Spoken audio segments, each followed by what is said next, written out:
Hey, this is Candia Raquel, founder of Centro de Poder, and you are at the Sensual Sessions podcast, the place to explore sensing pleasure through your senses and expressing yourself in a way that is completely free from inhibition. So, if you haven't already, go grab the free guide to awaken sensuality at centrodepoder.com. And today we have a very special guest. This is Felipe Bojórquez. He's an Alexander Technique teacher and he's also a musician. Welcome, Felipe. Very happy to have you here. Thank you, Candia. Very happy to be here too. Thank you for the invitation. Such a pleasure. So, how did you make the connection between music and the somatic method of Alexander Technique? When I was studying music, I also studied Chinese medicine.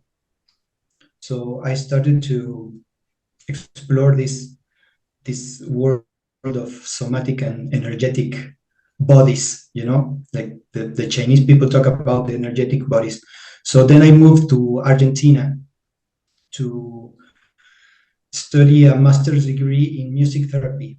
Music therapy. And while I was while I was studying the music therapy, I met the Alexander Technique School director, Meran Poplar, who is also a flute player. So I am a flute player. So I took a lesson with her, and ending just when the lessons finished, I was convinced that was for me. The Alexander Technique, it was like love at first sight. Love at first sensation. Yeah, love at first sensation. That's better. That's a better explanation. Yeah, because in a way we all speak body. Like we see, but it's like what you sense and because like the body doesn't lie. So in regards to that, I want to ask you about breathing because I love playing the flute. I have a wooden flute, and I only took classes in elementary school, but I really enjoyed it. But it came a moment when I became like so aware that I was doing it right that I got distracted from doing it right, and it had to do with my breathing. Like I was like, oh, I haven't skipped a note. Everything is going on perfect, and like I am enjoying it, and that awareness of awareness became like my downfall, and in a way I lost the connection with the breath. I even turned purple and blue and weird. So do you know what I'm saying? Yes, perfectly. Yes. Okay. Yeah. I think this sensation, we perceive the present, it's like you are not moving your own body. It happens a lot, like you practice something and then you feel like your body moves alone, like you're not the one controlling the movement. Okay. And when you feel that and when you think about it, it's when you stop doing it. So it has to do a lot with the breathing, I think, because like we breathe without trying to do anything. Like we're born and we breathe, and when we start to control our breathing, everything changes, right? Wow. Because you start doing something to breathe, and you really don't need to. You don't need to do anything because if you are alive, you breathe. So this moment when you realize, then you can let go all the ideas that you have related to how you supposed to breathe well, and you just let go and the breathing, it's like happening. And when you realize that and you feel like some kind of fear, and you start to breathe again on purpose, then you move out from this space of awareness and you start to control the breathing again. Wow. So actually, control is what takes you out of control. But I mean, the in a way, the willpower, the exerting control and willfulness on doing something that you don't need to do is what ruins everything. What ruins like the autonomous motor control of breathing. And it's so interesting that you say about this sort of detachment of the mind body. Like we can fall in literal Cartesian mind body dualism, like, oh no, my body is playing and I am controlling my body as if I am something that is not my body, and then it's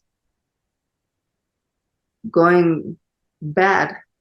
So what to do? Because like I have like at least three apps in my phone about meditation and breathing, and there's like now the trending fashion is breath work. And by principle, I detest the term because breath is not a work.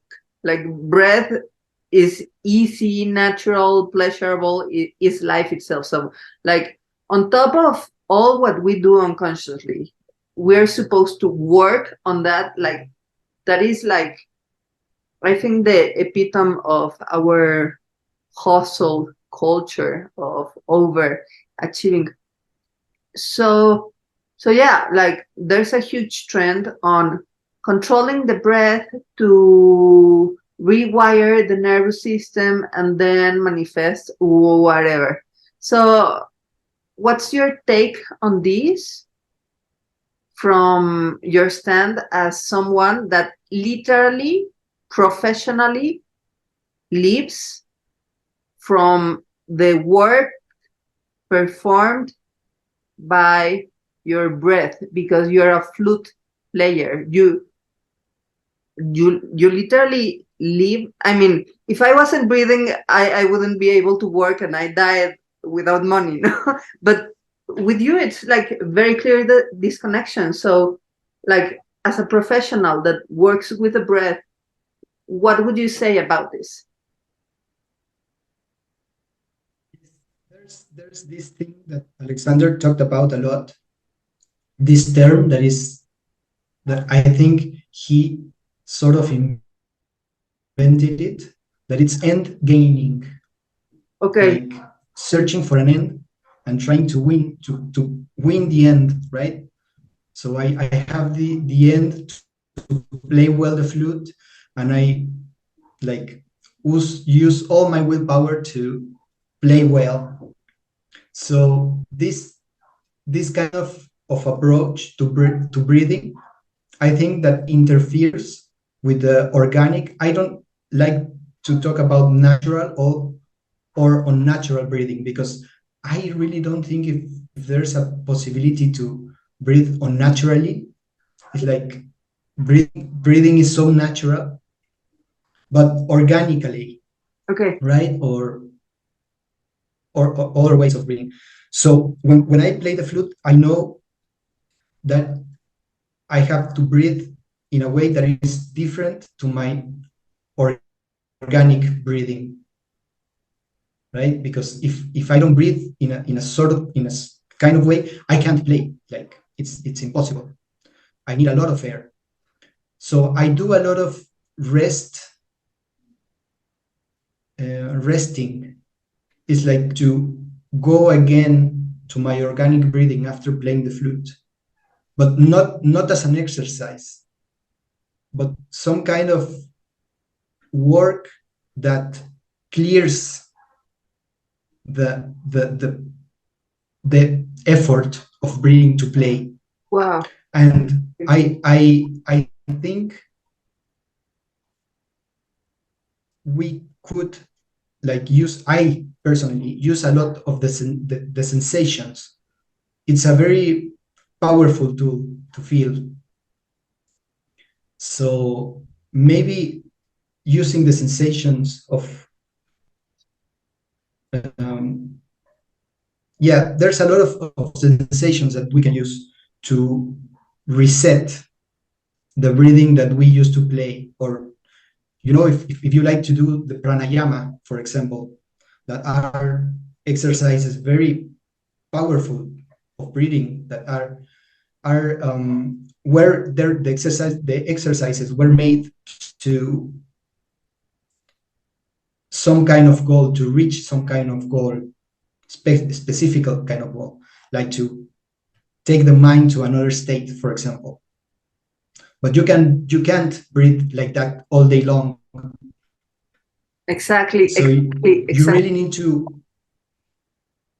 you need to erase all that effort and forget about the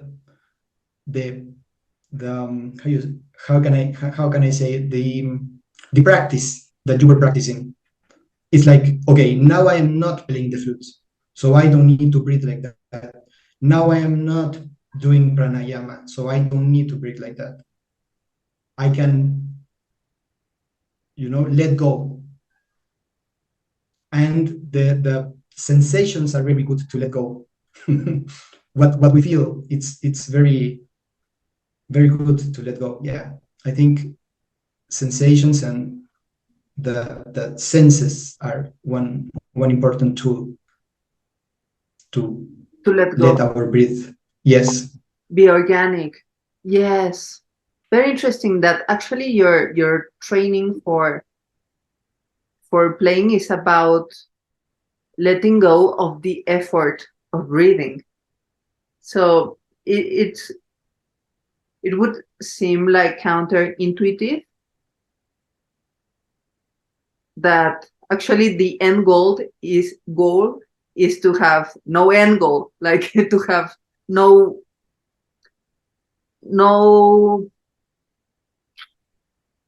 added tension for striving, and how tapping into the sensations is actually the way to go.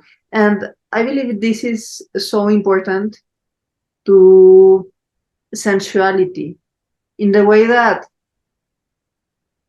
the classical example, being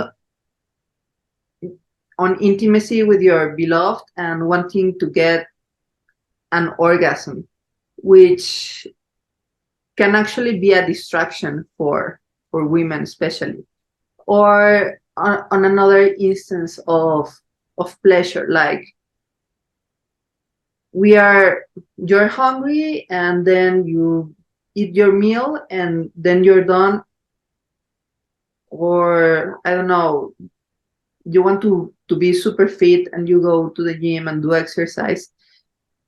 And the thing about being so focused on the end game, on the goal, is what actually gets in the way of getting there, because like all these added tensions block the process that would naturally lead you to the outcome.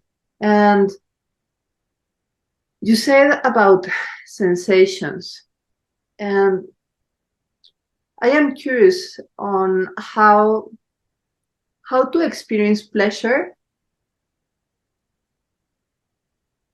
in an organic way that just unfolds naturally, moment by moment, when you have the desire for it. So, for example, you are at the auditorium, at the theater playing, and you want your audience to enjoy your music. You want to delight in it. You want I mean, I suppose you expect to deliver a good work and also be paid for it.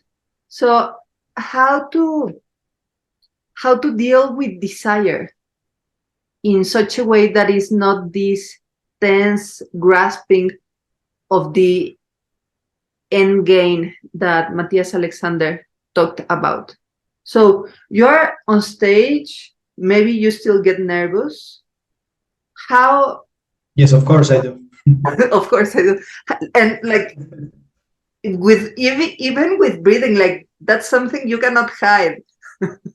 Maybe with the body, but with the breathing, like tension is very clear. The flute starts to sound like Yeah, it's like an amplifying glass of your inner state. So I'm asking this question because the audience may think like, how can I be more comfortable with my beloved, or how can I finally lose weight by actually enjoying the crunchy lettuce and the cucumber and all, like how to enjoy, how to find pleasure, and how to deal with desire, because there's always a certain expectation. Great question. In music making specifically, I think about the communication and how to be present while communicating something that I want to communicate, right? So the most important thing becomes how I can be present in the moment. Yes. And the sensations, and this has to do a lot with sensuality. Yes. The sensations you can only feel in the present. You can't feel in the past, and you can't feel in the future, right? So Right. if I go to the stage and I show you this, and my concert is about to explaining you what is this thing about. We can think this as a Mozart sonata, right? Right. And if I start to telling you this is black and it's a metal thing and has water inside, that is not very sensual, right? Right. But I am describing the sonata. I am describing this thing. But what if I, instead of describing it, I start to feel it, like with my hands. Yes. Right? So I touch the thing, and I can tell you, this part is more cold than this part, because starts over here, right? And I can feel it, and I can say it has a drawing of an eagle, and here I can feel the eagle's eye. And this is more interesting than me telling you this is a black. Yes. You know? Yes. And because I am telling you what I feel. Yes. I am not telling you what you can see. Yes. So when I play music, it's the same thing. I am on the stage and I am playing, but I don't care about the music itself. I care about what I feel while I am playing. Yes. So I focus on feeling my hands. I focus on feeling the air going out, and like going through my lips. And that's what I communicate. Because I practice the music, I can play the music doing that. It needs to be practiced. It's not something that I can go to the stage and do, like, okay, tomorrow I will feel my hands and I forget about the sonata. No, that's That's not a good thing to do. But if I practice like that at home, and I can feel even my socks, how do my socks feel on my feet? Yes. How do I feel? What things very, very, easy things to feel, nothing complicated. And then I can look to the audience and make visual contact and smile to them, and they smile back to me. And that's the communication I want. That's the sort of communication I Yes. want. To be present and feeling myself, how the weather feels. If my body feels warmer than before I started to play, if it feels colder, all that kind of things Yes. in the act of playing music, like sort of connect me to something more important than the music itself, so I can leave myself out and let the music go without me interfering with it. Yes. That's what I feel when I play. That's how I feel. Yeah. Loving it, letting the music out without me interfering. And I get this sensation of presence being a receptive state of welcoming the experience as it is, the experience of your body and the experience of the environment, and establishing this communication with the present, that if you're in front of the audience, is the audience, and you look at them and you see them looking back at you.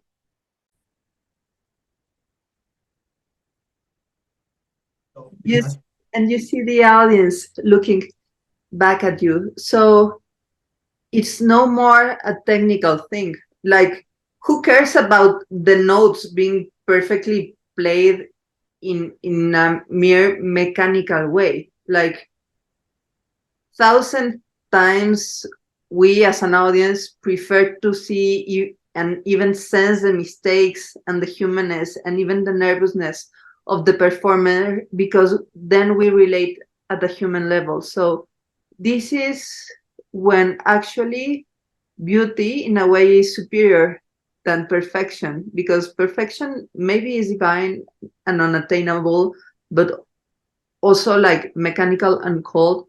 But beauty has this unique quality of being human. So, and this is what makes you unique, because no one in the world, even playing the same notes and the same Mozart sonata, will feel the same that you feel. And that's why we love Janis Joplin, or maybe we don't love her, but like just you can sense what she is sensing. And I feel that this is key for each and every moment in our life, to have a sensual lifestyle, delighting in just like reaching for a book in the bookshelf and sensing how your sweater, your sleeve brushes your skin, and sensing how the air is a little bit cold today, and sensing the temperature of the water and the nuanced flavor of your tea or your coffee, and how your voice sounds and how the voice of the person who is in front of you sounds. And especially this is key, to not be stiff in an intimate situation with your beloved, because if you have this communication first and foremost with yourself and the environment, and perceiving through your senses, letting go about the end game, you can really be present for the encounter and for the pleasure that emerges from it. So would you share with us a little taste of this with an exercise or something? Yes, we can. I mean, we could. Let me think what we could do. Like this exercise I did with the with this thing, it's a good exercise, because I like to think about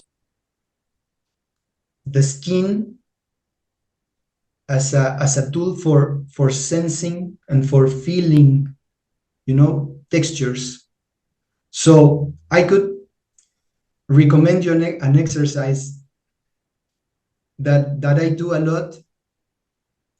Then I am talking to someone. Maybe we can't do it right now here in this moment, but how about to take a piece of clothing, like your pants, and just sense the, this while you talk, how this changes the way you're talking, Wow, the immediately. speed that you use to talk, the presence of you listening or talking to someone. Like, what happens if you're about to argue with someone, and instead of arguing, you start, feeling?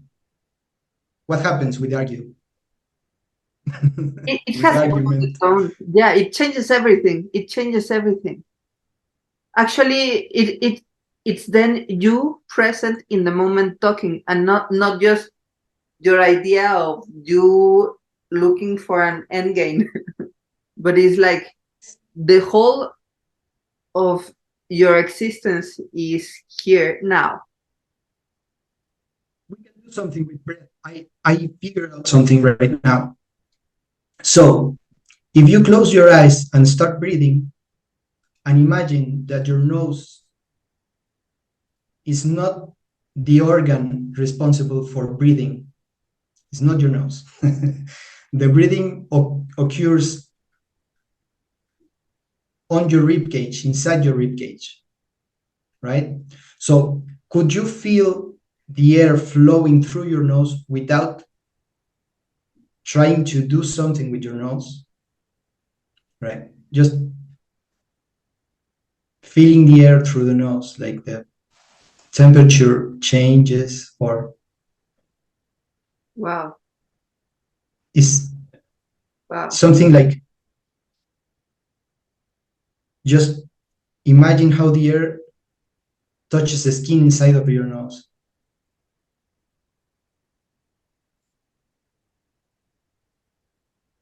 It's like you don't have a face. The air goes through, Yes. and your face does nothing. Immediately, the breathing changes, you see? Immediately.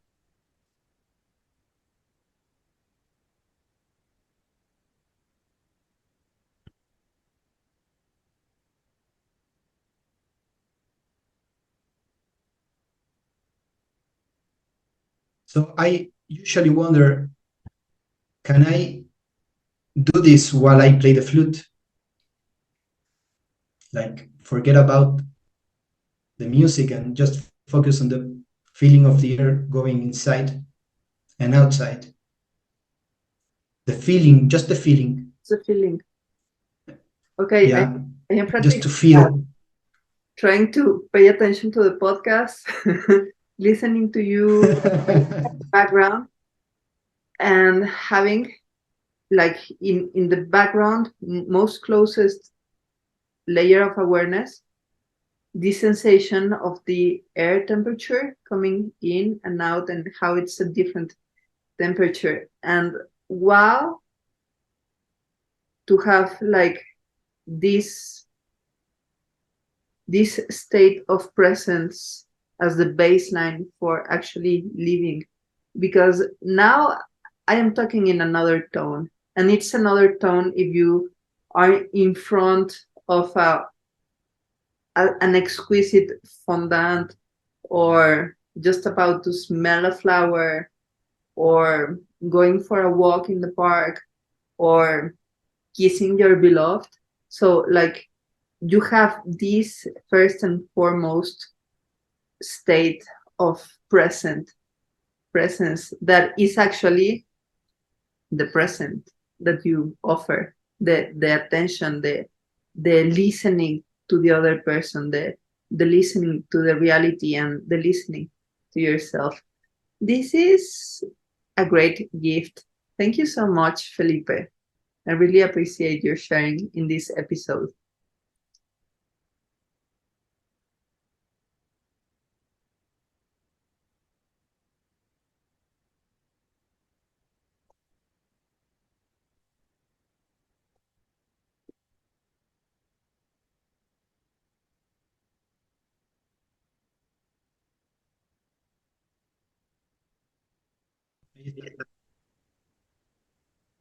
Yeah, thank you so much for this generous sharing, Felipe.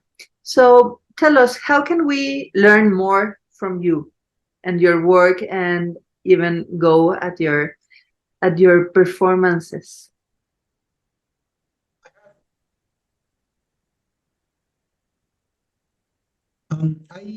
Well, if you want to see my performances, you should live in Cuernavaca, because this is where I play the most, in the city that I live.